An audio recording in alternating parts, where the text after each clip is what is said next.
Hello everyone, my name is CA Mahesh Nandakumar Pawar and today we will be discussing about how to face audit in detail. Right? तो बहुत सारे students जो भी exam देते हैं whether it's IPCC और CA final group 1 CA final group 1 और IPCC group 2 में सबसे बड़ी दिक्कत अगर किसी सब्जेक्ट में आती रहेगी तो वो है ऑडिट। क्योंकि ऑडिट करने में बहुत मज़ा आती है, ठीक है, पर जब ऑडिट लिखने के लिए आता है तब जान पे बनाती है। क्योंकि ऑडिट एक ही सब्जेक्ट ऐसा है कि जो आपकी नैया पार लगाने के लिए सबसे बड़ा रोड़ा अटकाएगा, ठीक है ना। तो मतलब बहुत सारे लोग यही कहते हैं कि यार मेरा अगर ऑडिट निकल जाएगा तो मेरा ग्रुप निकल जाएगा। अगर मेरा ऑडिट निकल गया रहता था तो मैं आज CA बन गया रहता था, ठीक है ना। तो ये दिक्कत क्यों आती है और इस दिक्कत जो दिक्कत आ रही है इसके अगेंस्ट अपन ने क्या करना चाहिए। तो सबसे पहली बात कि मैंने ये ज़रूर ठान लेना चाहिए कि हाँ, ऑडिट सबसे खतरनाक सब्जेक्ट है, ठीक है ना। ऑडिट जैसा सब्जेक्ट ही नहीं है। अगर ये सबसे डेंजरस है, ये सबसे खतरनाक सब्जेक्ट है, तो ये मेरी रिस्पॉन्सिबिलिटी है कि मैंने उसको उतना टाइम अलॉट करना चाहिए, ठीक है। बहुत सारे लोग यहीं पर गलती करते हैं कि नहीं यार ऑडिट ही है, थ्योरी सब्जेक्ट है, तो हम पेपर के 1-1.5 महीना पहले उठाएंगे और उसको तब रिवीजन करेंगे और फिर एग्ज़ाम देने जाएंगे। क्योंकि क्या है कि ताज़ा हमारे दिमाग में चीज़ें बैठ जाएंगी। पर होता क्या है कि जब वो आप 1-1.5 महीना पहले सब्जेक्ट उठाते हो तब होती एक ही चीज़ है कि यार आपको लगता है यार ऑडिट तो बहुत सारा है, अपने से इतना होगा नहीं, तो आप क्या करते हो, चीज़ें स्किप करते चलते हो कि नहीं यार मुझे ये नहीं करना, ये बहुत ज़्यादा वाहियात है, ये बहुत ज़्यादा मेरे दिमाग में ही नहीं घुस रही ये चीज़। तो बहुत सारे टाइम पे ऐसी चीज़ें होने लगती हैं। तो करना क्या है, सबसे पहला जब भी आप ऑडिट जब भी आप स्टार्ट करोगे तब आपको एक ही चीज़ पर ध्यान देना है कि ऑडिट सबसे ज़्यादा टफ सब्जेक्ट है। अगर मैंने इसको उतने एफर्ट्स नहीं दिए तो it will become more tougher than what I have thought of it, right. तो सबसे पहली बात आपने मतलब जो रियलिटी भी है, पर आपने आज से खुद से कहना है कि यार ऑडिट बहुत ज़्यादा टफ सब्जेक्ट है, अगर मैंने उसके लिए मेहनत नहीं करी तो ख़त्म, मेरे से हो ही नहीं पाएगी कभी चीज़ें, ठीक है। नंबर 1। नंबर 2, हमने क्या करना चाहिए, तो ऑडिट के लिए खुद के नोट्स होने चाहिए, हैंड रिटन खुद के नोट्स होने चाहिए। अभी आप बोलोगे कि सर अभी किधर टाइम है क्या, अभी तो हमारा रिज़ल्ट लगा है, नहीं हुआ है, उसमें हमको दुनिया का टेंशन। आप बोल रहे हो कि खुद के नोट्स बनाओ, वो भी ऑडिट के, तो कहाँ से पॉसिबल है सर टाइम बहुत ज़्यादा है आपके पास, अभी भी 120 दिन पूरे के पूरे हैं आपके पास। जस्ट आपको आज कल परसों से जब भी हो आपको शुरुआत करनी है। ये ऐसा नहीं कि आपके पास टाइम नहीं है कि यार ऑडिट के पूरे नोट्स कैसे बन जाएंगे। ऑडिट के नोट्स बनेंगे जी, सिर्फ आप ट्राई तो करिए, स्टार्ट तो करिए एंड उस इंटेंट के साथ करिए कि हाँ यार मैंने ऑडिट्स के नोट्स बनाने हैं। अगर मैंने ऑडिट्स के नोट्स बना दिए तो मैं ज़रूर पास हो जाऊंगा। और मैं ये आज जो मुझे तकलीफ़ हो रही है ना कि मुझे 40 नहीं आ रहे ऑडिट्स में, ऑडिट की वजह से मेरा ग्रुप लटक रहा है, या ऑडिट की वजह से ही मुझे दिक्कत आ रही है, एग्रीगेट में भी स्कोर नहीं बन पा रहा है, तो उन सभी का सोल्यूशन एक ही है कि आपको ऑडिट के खुद के, मैं फिर से बोल रहा हूँ, ऑडिट के खुद के हैंड रिटन नोट्स इसने बनाए हैं तो मैं यही लूँगा, यही रेफ़र कर लूँगा। हाँ, रेफरेंस के लिए ठीक बात है, पर आपको खुद के नोट्स खुद ही बनाने पड़ेंगे, तब तक चीज़ें क्लियर नहीं होगी। तो नोट्स में क्या बनाना है आप लोग को, सिंपल है। नोट्स में सिर्फ 2 ही चीज़ों के नोट्स बनाने हैं अपने को। पहला, ऐसे की नोट्स बनानी है खुद से। क्यों ऐसे के नोट्स बनाने, क्योंकि क्या है, जब तक आप ऐसे के नोट्स नहीं बना लोगे तब तक आप सिलेबस को कंसाइज नहीं कर पाओगे। ऐसे लगभग 20 मार्क्स आपके CA फाइनल के अंदर कंज्यूम कर लेते हैं। सो अगर आपको ऐसे के ऊपर कमांड चाहिए तो आप हर वक्त वो इतनी मोटी बुक नहीं रेफर कर सकते, ठीक है। तो आपको ऐसे के नोट्स खुद से बनाने पड़ेंगे और एक टारगेट दिमाग में लेके चलिए कि हाँ यार मैं अगर नोट्स बना रहा हूँ तो ऐसे के नोट्स इतने पेजेस के अंदर होने चाहिए, ठीक है। दूसरी बात, अगर मैं किसके नोट्स बनाऊंगा, मैं अगर बना रहा हूँ निमोनिक्स और जो भी इम्पोर्टेंट पॉइंट्स मुझे लगते हैं, अगर मैं उनकी नोट्स बना रहा हूँ तो मुझे वो इतने पेजेस के अंदर करने ही करने हैं। मैं ये ऐसा आपको क्यों कह रहा हूँ, मैं सिर्फ इसीलिए कह रहा हूँ कि अगर आप सोच रहे रहेंगे कि अगर मैं एग्ज़ाम के पहले 1.5 दिन में पूरा का पूरा ऑडिट का सब्जेक्ट वो मोटी बुक से रिवाइज कर लूँगा और मैं पास हो जाऊँगा, तो ये रेयर केस है। ऑडिट में आप तभी पास हो सकते हो जब आप उसको फ्रिक्वेंट टाइम्स रिवीजन करोगे। मैंने कल के भी वीडियो में एक ही चीज़ कही थी कि हमारा जो एग्ज़ाम पैटर्न है, it is just based on 3R + 1W। Concept is, पहले कोई भी एग्ज़ाम आप उठा के देख लो, पूरा इंडिया रीड करेगा, इंडिया रिकॉल करेगा, पूरा इंडिया फिर रिस्पॉन्ड करेगा चीज़ों को लेके, एंड जो भी उसने रिस्पॉन्स दिया है वो पेपर के ऊपर राइट कर लेगा, ठीक है ना। और ऑडिट में सबसे ज़्यादा दिक्कत आती है, ऑडिट या कोई भी सब्जेक्ट उठा लो आप, रिकॉल में सबसे ज़्यादा दिक्कत आती है, और यहीं पे डिफरेंस होता है पास और फेल का। अगर आपको ऑडिट में पास होना है तो आपके पास निमोनिक्स, जो भी इम्पोर्टेंट पॉइंट्स आपको लगते हैं कि जो कहीं ना कहीं पे आपका कॉन्फिडेंस बिल्ड कर सकते हैं, ये कोई एक चैप्टर है जो आसान बना सकते हैं आपके लिए, ऐसे पॉइंट्स की एक नोट्स होनी चाहिए, खुद के नोट्स होने चाहिए वो, और ऐसे के कंपलसरी आपके पास नोट्स होने चाहिए। मैंने भी करे थे, मुझे पूरे के पूरे 2-3 दिन लग चुके थे ऐसे के नोट्स बनाने में, सिर्फ और सिर्फ ऐसे के नोट्स बनाने में। तो मैंने ऐसे के भी बनाए थे, मैंने निमोनिक्स पूरे के पूरे सिलेबस में जितने भी निमोनिक्स हैं, उन निमोनिक्स की पूरी नोट मैंने लगभग एक 50 to 55 पेजेस के अंदर मैंने वो कवर कर दी थी, ठीक है। और ये क्यों किया था मैंने, क्योंकि मैं जानता था पहले से ही, क्योंकि जब मुझे IPCC में एग्जामिशन आई थी तभी से मैंने दिमाग में डाल ली थी बात कि CA फाइनल में सबसे बड़ा दुश्मन अपना कोई रहेगा तो वो सिर्फ और सिर्फ रहेगा ऑडिट, क्योंकि ऑडिट बहुत डेंजर सब्जेक्ट है। आपने गलती से धोखे से अगर उसको एंड में उठा लिया तो समझ लेना आपका रिजल्ट ऊपर नीचे होने ही होना है, ठीक है। आप पास भी हो जाओगे, कुछ कह नहीं सकते उसका, पर होगा यही कि आपको कंफर्ट जोन जो ऑडिट में आना चाहिए अराउंड 50 मार्क्स, 50-55, तो वो नहीं आ पाएगा। इसलिए मैं फिर से बोल रहा हूँ कि ऑडिट की खुद की बनाई हुई नोट्स आप यूज़ करिए, खुद के नोट्स पहले बनाओ और उसी को रिवाइज करो हर रोज़। क्योंकि क्या होता है, अगर हमने किसी और की नोट ले ली तो वो भाई ने उसके हिसाब से बनाई रहती है वो चीज़ें, अपना कोई ऑथर अलग रहता है, अपन किसी और की बुक रेफ़र करते हैं, उसके वर्डिंग अपने वर्डिंग मैच ही नहीं करते, तो क्यों टाइम वेस्ट करना। खुद के नोट्स खुद बनाएंगे, और नोट बनाते समय भी आपने क्या करना चाहिए, आपने मराठी में लिखिए, हिंदी में लिखिए, आपकी जो भी नेटिव लैंग्वेज है उसमें लिखिए कभी भी।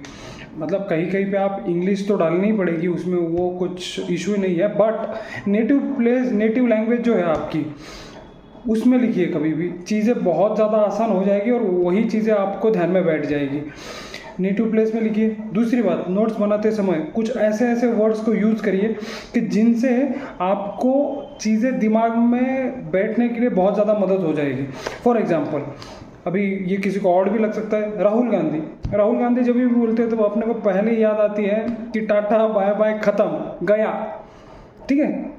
इस चीज़ को हम हंसने से ले सकते हैं, पर अगर यही चीज़ आपको कोई एक कॉन्सेप्ट याद दिला दे तो मैंने वो चीज़ भी टाटा बाय बाय ख़त्म लिखनी चाहिए। मैंने खुद ने लिखी हुई है, मेरे खुद के नोट्स में लिखी हुई है। सो पहले तो आपने खुद के नोट्स बनाने चाहिए, खुद के लैंग्वेज में लिखनी चाहिए। तीसरी, ये जो ऐसी राहुल गांधी वाली चीज़ जो मैंने बताई वो खुद लिखिए, कुछ भी, मतलब एनी हाउ आपके दिमाग में चीज़ें बैठनी चाहिए, ऐसा कुछ भी करिए that will be fruitful for you. मेरे केस में ऐसा हुआ था कि मैंने जो भी निमोनिक्स के नोट्स बनाए थे या फिर ऐसे के नोट्स बनाए थे, उन दोनों को मिला के 25 मार्क्स का एज सच एग्जामिनेशन में मुझे दिख गया था और वहीं पे मेरा कॉन्फिडेंस बूस्ट हो गया था, ठीक है। तो इसलिए सबसे ज़्यादा महत्व है सिर्फ और सिर्फ आपके खुद के लिखे हुए समरी नोट्स को। अगर आप वो बना देते हो तो आप आधी जंग जीतने के लायक बन गए हो, ठीक है। नंबर 3, जब भी आप नोट्स बनाते हो तो उस नोट्स का तब तक फ़ायदा नहीं है जब तक आप उसको फ्रिक्वेंट टाइम्स रिवीजन नहीं दे रहे हो। मेरे समय पे मैं किया करता था, सुबह का जो सेशन है, सुबह मैं 4:45 लाइब्रेरी में जाया करता था। 4:45 से लेके अराउंड 8:39 तक मैं ऑडिट लिया करता था हर रोज़। एक भी दिन उसमें खड़ा नहीं था कि यार बस ऑडिट ही करना है सुबह, क्योंकि यही एक सब्जेक्ट है जो अपनी नाव डुबा सकता है और अपन ने ऐसा होने नहीं देना है। मुझे पास ही होना है किसी भी हद में। सो मैं सुबह ऑडिट किया करता था, जो भी हमारे चैप्टर्स है, कंपनी ऑडिट हो गया, प्रोफेशनल इथिक्स हो गया, फॉरेंसिक ऑडिट हो गया, बाकी के सारे चैप्टर्स। और शाम में मैंने जो भी नोट्स बनाए वो हर रोज़ रिवाइज करता था, हर रोज़। एक भी दिन मैंने कभी ऐसा स्किप नहीं किया है उसमें। उससे क्या हो गया कि मैंने जो भी नोट्स बनाई हुई है वो नोट्स पर मेरी इतनी कमांड हो गई कि अगर इसमें से भी कुछ आ जाए तो मेरा एक भी मार्क हिलेगा नहीं। ठीक है, तो frequent times revision of your self made notes is very much important as far as the audit is concerned. You have to make your own notes, right? तीसरा पॉइंट, आज अगर मैं ऑडिट की स्टडी कर रहा हूँ, अगर मैं ऑडिट के लिए प्लानिंग कर रहा हूँ, तो मैंने प्लानिंग जो भी स्टडी सेशन उनकी तो करनी चाहिए, पर मैंने आज से ही प्लानिंग करनी चाहिए कि लास्ट के 1.5 दिन में मैंने क्या करना है। क्योंकि आधे से ज़्यादा बच्चे क्या करते हैं कि हाँ यार मैं सेल्फ समरी नोट्स भी बना लूँ, ये भी बना लूँ, वो भी बना लूँ, पर लास्ट के 1.5 दिन में क्या करना चाहिए उसकी प्लानिंग भी अभी से स्टार्ट कर दो कि मेरा ये होने के बाद ये होने के बाद ये होने के बाद ये। क्योंकि आपको जैसा भी कंफर्ट जोन खुद को लगता है उस हिसाब से आप चैप्टर्स उठाइए, और जो सीक्वेंस आपने पहले से बिल्ड किया हुआ है कि मैं ये चैप्टर होने के बाद ये चैप्टर लेता हूँ, ये चैप्टर होने के बाद ये चैप्टर लेता हूँ, वही सीक्वेंस आप लास्ट के 1.5 दिन में रखिए, तो ही आपको चीज़ें बहुत ज़्यादा ईजियर लगेगी।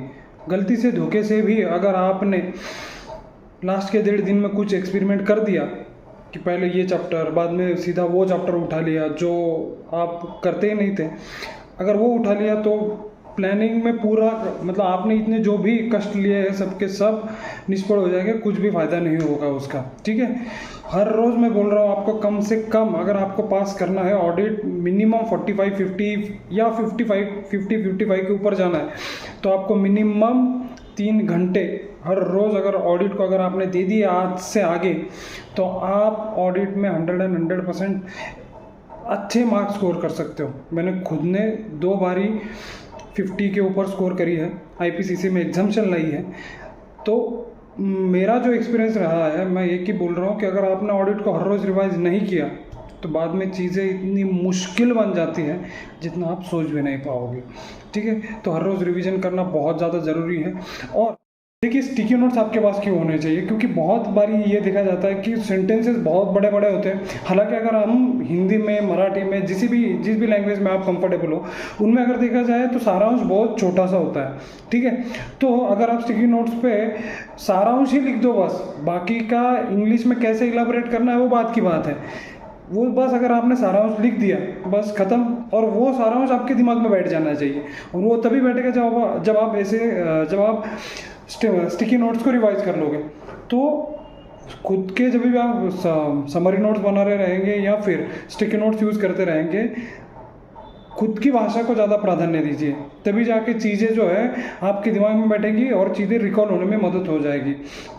तो मेरे हिसाब से मैंने सारे के सारे जो भी पॉइंट्स हैं रिगार्डिंग ऑडिट, तो वो तो सारे के सारे कवर कर लिए हैं।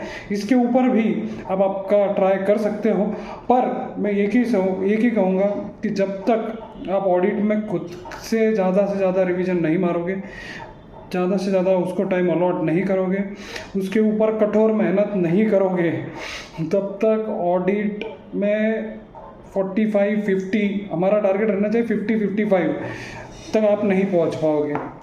अगर आपको कंफर्टेबल पोजीशन ऑडिट में चाहिए तो आपको एक ही करना पड़ेगा, फ्रीक्वेंट टाइम्स उसको रिवीजन देनी पड़ेगी, खुद के नोट्स बनाने पड़ेंगे। अगली बात, क्वेश्चन बैंक जिस भी ऑथर के आप फॉलो कर रहे रहेंगे आप उनको फॉलो करिए, उस क्वेश्चन बैंक को भी कंसाइज करिए। मैंने जैसे पहले भी कहा कि क्वेश्चन कॉन्सेप्ट पर ही बनते हैं, सिर्फ कहीं पे कुछ तो एक ऑड वन आउट मिल जाएगा आपको कि यार कुछ तो ये नया है, तो वो भी आपने स्टिकी नोट्स में लिख के रखो। बाकी सभी ऑथर देख लीजिए आप, मैंने 2-3 ऑथर मैंने ही देखे थे, सबके इसमें क्वेश्चन मोर और लेस सेम ही होते। बनाएंगे कहाँ से क्वेश्चन? ICI का स्टडी मटेरियल ही है, ICI के कुछ क्वेश्चन है, past RTP, past MTP, past suggested answer, वहीं से उठाएंगे। बाकी बना भी दिए तो खुद से कुछ नए बनाएंगे, तो उन नए का भी अपने को रेफरेंस लेना है बस। और वही रेफरेंस अपने को अपने स्टिकी नोट्स में एक ही अंडर वन रूफ, एक ही बुक के अंदर सारा का सारा लाना है। जिस दिन आपने एक ही बुक के अंदर आपकी बुक, कॉन्सेप्ट बुक और क्वेश्चन बैंक जो भी पढ़ी है आपने उसकी समरी बना के, क्वेश्चन बैंक जो भी पढ़ी है आपने उसका कंसाइजनेस आप आपके स्टिकी नोट्स में लिख के रखोगे, तब समझ जाना आपकी कॉन्सेप्ट नोट और क्वेश्चन बैंक दोनों इकट्ठा हो जाएंगे उस टाइम पे, ठीक है। और आपको पढ़ना ही क्या है? आपका मेन कॉन्सेप्ट बुक, उसके बाद आपके क्वेश्चन बैंक, तो यही से हो जाएगी अगर आपने स्टिकी नोट्स पूरे के पूरे लगा के रखे रहेंगे तो। और ऐसे के बुक, ऐसे के नोट्स एंड आपके क्वेश्चन, ये आपके निमोनिक्स के नोट्स, बस इतना ही है ऑडिट। हम लोग ऐसे के नोट्स, निमोनिक्स के नोट्स नहीं बनाते हैं, सबसे ज़्यादा बड़ी गलती वहीं पे करते हैं और उसी की वजह से हम ऑडिट के अंदर बहुत ज़्यादा स्ट्रगल करते हैं। मतलब मैंने जब भी एग्जाम्स स्कोर करी थी तब मैंने खुद के नोट्स इतने बड़े बना दिए थे, तभी मैंने समझ लिया था कि यार CA फाइनल में अगर पास होना है ऑडिट के अंदर तो नोट्स जो है वो छोटे छोटे करने पड़ेंगे। और मैंने इतना कंसाइज करा दिया था कि मैंने पूरे के पूरे एसेज मतलब छाट के निकाले थे मैंने कि यार इस ऐसे को कितना महत्व देना है, उस ऐसे को कितना महत्व देना है। मैंने अतुल अग्रवाल सर की क्वेश्चन बैंक जो थी वो पूरी की पूरी क्वेश्चन बैंक एक बार ही करी थी, पर मैंने पहला टाइम करते ही इस हिसाब से की थी कि यार मुझे ये फिर से नहीं देखनी, ठीक है। जो भी इंपॉर्टेंट पॉइंट थे उसमें मैंने हाईलाइट कर दिया था कि यार मुझे बस यही पॉइंट्स देखने हैं। और जब मैंने खुद के ऐसे के नोट्स बनाए तब मैंने उन पॉइंट्स को मेरे ऐसे के नोट्स में लेके आ गया। उससे क्या हुआ कि मैंने जो क्वेश्चन बैंक थी इतनी बड़ी वाली, तो मैंने वो कभी रेफ़र ही नहीं की, बस वो एक ही टाइम रेफ़र करी, उसके बाद सीधा नोट्स। और जिस दिन मैंने नोट्स बना लिए ऐसे के, तब से लेके एग्ज़ाम होने तक मैंने कभी भी फिर से क्वेश्चन बैंक देखी नहीं और मैंने कभी भी फिर से ऐसे की बुक भी देखी नहीं। सीधा सिर्फ वही नोट्स ही मेरी पूंजी थी, उन्हीं नोट्स को मैं हर रोज़ रिवाइज किया करता था। चीज़ें बाद में आपकी इतनी ध्यान में बैठ जाएगी कि आप बोलोगे अगर इसके अंदर से आ गया तो बस ख़त्म, पास, 100% पास। तो समरी नोट्स का महत्व बहुत ज़्यादा है ऑडिट के अंदर, और खुद के बनाए हुए हैंड रिटन समरी नोट्स। अगर आप ये सब कर लोगे, मैंने जो भी बोला है अभी तक, अगर आप कर लोगे तो 100% ये समय आपका होगा, आने वाली एग्ज़ाम आपकी होगी। सिर्फ पेशेंस आप में होने चाहिए कि पहले बहुत ज़्यादा टाइम जाएगा आपके इन सब चीज़ों में, पर एक बार जब चीज़ें बन जाएगी तब आपको उन सब चीज़ों का महत्व समझ आ जाएगा कि यार समरी नोट्स बनाना, कंसाइज सिलेबस को कंसाइज करना कितना ज़्यादा ज़रूरी था। तो आई होप मैंने आपको एक राइट डायरेक्शन दे दी है, एंड अगर आप इस डायरेक्शन को फॉलो करते हो तो आपको ज़रूर एक अच्छे रिजल्ट देखने को मिल जाएंगे। कभी भी आपको कुछ भी टेंशन लगे, कुछ भी इशू आ रहा रहेगा तो please let me know, connect me on the Facebook पे रिक्वेस्ट भेजिए। अगर आपको कनेक्ट करना चाहते हो तो अपन कनेक्ट करेंगे, बात करेंगे। अगर कहीं पे आपको दिक्कत आ रही है तो will sort it out, right. So आज के लिए इतना ही। Wish you all the very best. लड़ के आना, जीत के आना।